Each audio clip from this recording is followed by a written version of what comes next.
I'm from Nagoya, Japan. Interdisciplinary artist. Just anything I want to gravitate to when I wake up in the morning. Any material, medium, thought process. You brought students, like 30 students from high school through the space a few weeks ago, and they were asking me like, do you make sculptures with the eggs? You drill the hole and you blow the egg out inside, and you eat it. Then why not use the eggshells for a sculpture? And kind of like a tornado, and then all the other kids were like, yeah, eggnado. I feel like I'm making like introspective work as opposed to like prescriptive work. I'm working with a lot of like scavenged, foraged materials. I guess before BMS, a lot of the materials would be organic matter. So flowers, vegetables, sticks, leaves.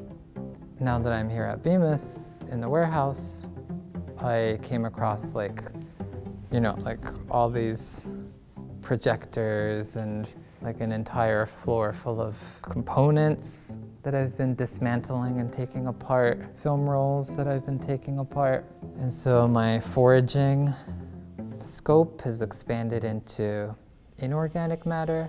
I'm trying to weave the two together when I'm making works. And that's something that I avoided for like a number of years because I'd feel like a sense of guilt making sculptures with inorganic materials, like large works out of metal, works out of wood.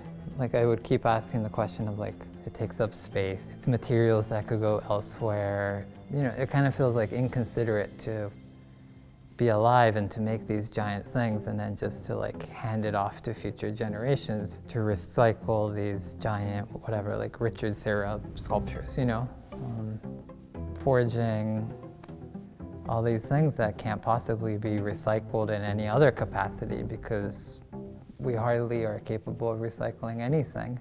Using it in the artwork, is like I'm like, oh, this is a way that I can get back to making larger sculptures without that sense of guilt. This is my first residency.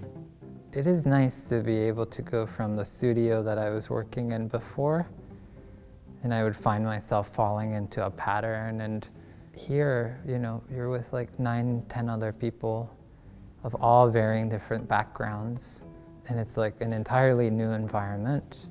Like I feel like that's some of the best work you can make is when either limits are imposed on you or you impose limits on yourself.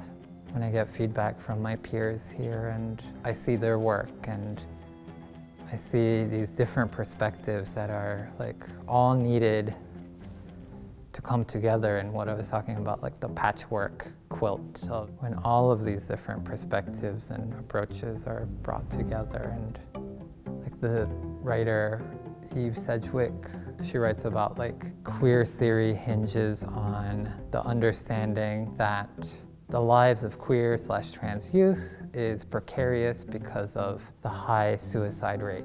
A lot of what I'm working through with that artwork is about when you see it, there's not too many points of contact to the ground. It looks precarious. How do I bring together all of these disparate elements and aspects and perspectives that are all quite frail and fragile in and of themselves?